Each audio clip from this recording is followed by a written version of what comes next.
بسم اللہ الرحمن الرحیم۔ السلام علیکم۔ ماہم کہانی میں خوش آمدید۔ مزید اچھی اور دلچسپ کہانیوں کے لیے ماہم کہانی کو سبسکرائب کیجیے اور ماہم کہانی کی ویڈیوز کو زیادہ لائک اور شیئر کیجیے۔ چلتے ہیں کہانی کی طرف۔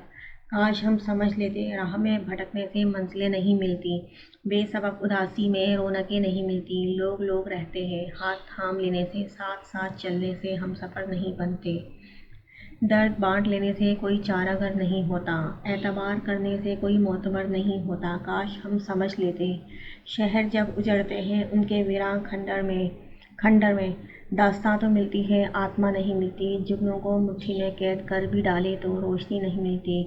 کاش ہم سمجھ لیتے، آس رہتی ہے، پیاس رہتی ہے، سراپ نہیں پہنچنے سے تشنگی نہیں ملتی، وفاؤں کو لٹانے سے، جان سے بھی جانے سے زندگی نہیں ملتی۔ وہ ناشتے کی ٹیبل پہ آیا تو معمول سے زیادہ خاموشی تھی۔ ماما نے بغور اپنے خوبرو بیٹے کو دیکھا، جس کی خوبصورت آنکھوں میں پچھلے کچھ دنوں میں کیسی زندگی سی لوٹ آئی تھی۔ ان کا دل جانے کیا کچھ سوچ کر ملول ہونے لگا۔ انہوں نے سلائس پر بٹرنگ کی اور پلیٹ میں رکھ کر اس کی سمت بڑھا دیا۔ وہ فریش جوس کے سپ لیتا ہوا چونکا اور ہاتھ کے اشارے سے منع کیا، بیٹا ناشتہ تو اچھی طرح کر لیا کرو۔ آفس جا کے ناشتہ کر لیتا ہوں ماما، ڈونٹ وری۔ وہ کوئی دنیا کی آخری لڑکی نہیں تھی میں تمہارے لیے، نو ماما، وہی لڑکی دنیا کی آخری لڑکی ہے بھائی کے لیے۔ بس کچھ ویٹ کریں، میں سب کچھ پاسبل بنا لوں گا۔ اسی پل ڈائننگ ہال میں داخل ہونے والے موسیٰ نے کرسی گھسیٹ کر بیٹھتے ہوئے اتنے یقین سے کہا تھا کہ دونوں ماں بیٹے نے چونک کر اس کی شکل دیکھی تھی۔ What you mean? ہارون نے کسی قدر پرتپش نگاہ اس کی فریش چہرے پر ڈالی تھی۔ وہ اپنے لیے چائے نکال رہا تھا، اطمینان سے اس کام سے فارغ ہوا تھا، پھر مگ ہونٹوں سے لگا کر ایک سپ لیا تھا۔ آپ موسیٰ کو ابھی تک بچہ سمجھتے ہیں لالا، مگر موسیٰ اب بچہ نہیں رہا۔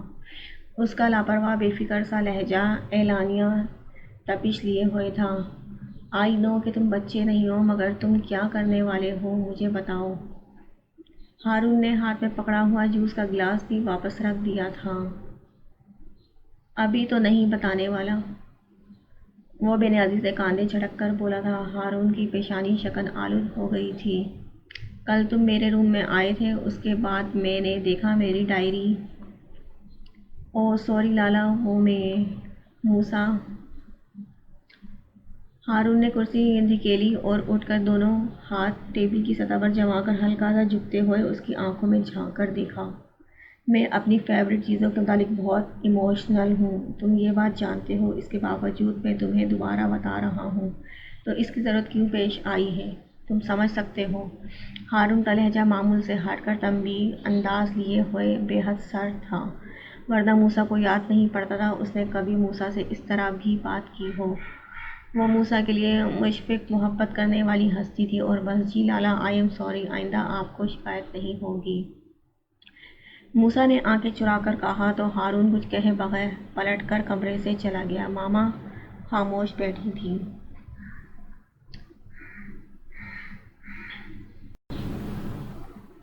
تیرے پیلے ہوں گے ہاتھ، کڑی تیری ہو گئی پکی بات، کڑی تیرے من ہی من لڈو پھوٹے اور آنکھوں سے برسات، کڑی تاریخ طے ہو گئی تو گھر میں شادی کا ہنگامہ جاگ اٹھا۔ دادا کی خواہش تھی کہ شادی اسی گھر میں ہو، کیوں پاپا نے فی الحال شہر واپس جانے کا ارادہ ترک کر دیا۔ شادی کی ساری رسومات یہیں ہونا تھی، ایسے میں جہاں سب کے حصے میں مصروفیت آئی تھی۔ اشر نے بھی ایک کام ذمہ لیا، وہ تھا فضا اور عاقب کو تنگ کرنے، زج کرنے کا، جسے وہ بہت خوبی سے نبھا رہا تھا۔ ابھی بھی اس نے فضا کو دیکھتے ہی کچن میں ہی کھڑے ہو کر راگ الاپنا شروع کیا تھا۔ فضا نے ایسے گھورا مگر اس پہ خاک اثر ہونا تھا، سو مگن رہا ہے۔ سانولا رنگ نقش دکھا، قد کا بڑا ہنس مکھ سونا، سب دیکھ بھال کے ڈھونڈا ہے، اب آ گئی تیری بارات، کڑی ایک نند اور دو نٹکھٹ دیور، تینوں اسکول میں پڑھتے ہیں، یہاں تھوڑا مذائقہ ہے مگر شاعری میں چلتا ہے۔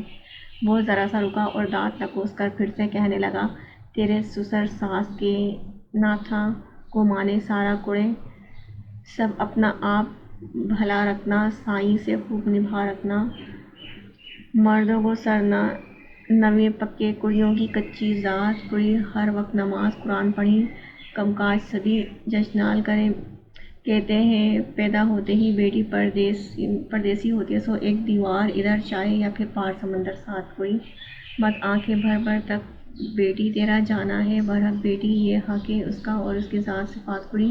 فضا کی آنکھیں بھیگتی دیکھ کر وہ اس کے سر پر ہاتھ رکھ کر بزرگانہ انداز میں بولا تو فضا نے جھلا کر اس کا ہاتھ جھٹک دیا، بہت بدتمیز ہو، جیسے سچ مچ میرے ابا ہونا۔ فضا کی رنگت دہک گئی، وہ دانت نکالنے لگا، پھر کچن سے منہ نکال کر ایمان کو آواز دیتے ہوئے ہانک لگائی، آئے ہم وہ گانا گاتے ہیں، ساڈا چڑیا دا چمبا اے بابل اساں اڑ جانا۔ یہ گانا مجھے تو نہیں آتا، ویسا ضروری بھی نہیں۔ ایمان کمرے سے نکل کر چلی آئی تھی، ہاتھ میں زیور کا ڈبہ تھا جو لا کر فضا کے آگے رکھ دیا تھا۔ تائمہ کہہ رہی ہیں گلوبند پہن کر دکھا دو۔ کیوں بھائی، کیا ضرورت ہے، ایسے ہی ٹھیک ہے نا؟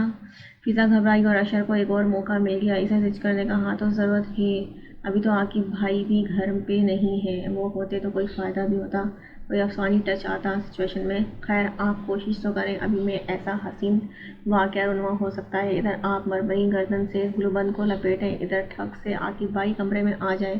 ایسا ہی ہوتا ہے نا کہانیوں میں۔ ایمی بھابھی کو شرارتاً بولا تھا۔ آنکھیں شوخی کے احساس سے جگمگ جگمگ کر رہی تھیں۔ فضا نے بے تحاشا خجل ہو گئی، اسے مارنے کو دوڑی تھی مگر وہ ہاتھ آنے والا کہاں تھا۔ فضا کی مہندی کی تقریب بہت شاندار رہی تھی۔ ایمان نے بلڈ ریڈ کلر کا بہت اسٹائلش سوٹ پہنا ہوا تھا جو اس کی دہکتی ہوئی رنگت پہ بہت جچا تھا۔ میچنگ کی ہلکی پھلکی جیولری اور مہک نے اس کی چھپ ہی بدل ڈالی تھی۔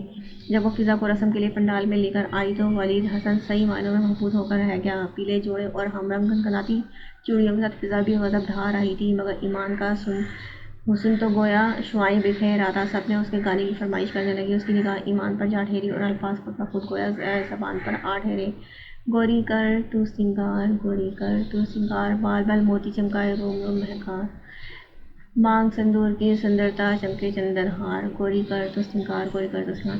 پروین شاگرد کے کلام کو اپنے جذبات کے ہم آہنگ بنا کر گویا ماحول میں ایک سما سا باندھ دیا۔ ایمان نے اس کی نگاہوں سے چھلکتے ہوئے رنگوں سے اپنا چہرہ رنگین ہوتا محسوس کیا۔ جوڑے میں ہی کی بینی باہم سنگار، کان میں جگمگ بالی پتا، گلے میں جگنو ہار، سندل ایسی پیشانی میں بندیا بہار، گوری کر تو سنگار۔ اس کے لبوں پہ دل آویز مسکان تھی اور آنکھوں میں محبت کو پا لینے کا خمار۔ وہ جانتا تھا اس وقت محفل میں موجود متعدد لوگوں کی نظریں انہیں ہی فوکس کیے ہوئے ہیں، مگر وہ کسی کو خاطر میں لائے بغیر ایمان کی دلکش روح کو نگاہوں کے رستے دل میں اتار رہا تھا۔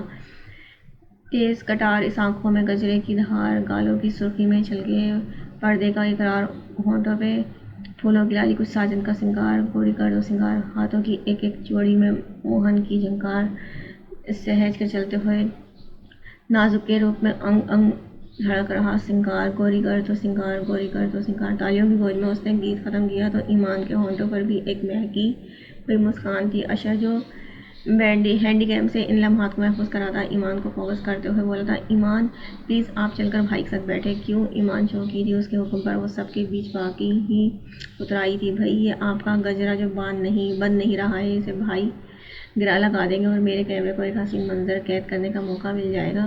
اس کی بات پہ جہاں ایمان کھنسائی وہاں باقی سب کی ہنسی چھوٹ گئی۔ ایمان نے زور سے سر جھٹکا، گویا خجالت مٹائی ہو، اور فضا کو وہاں سے اندر لے جانے کے ارادے سے اٹھ گئی۔ ولید ایک خوبصورت چانس مس ہو جانے پہ دل محسوس کر رہ گیا۔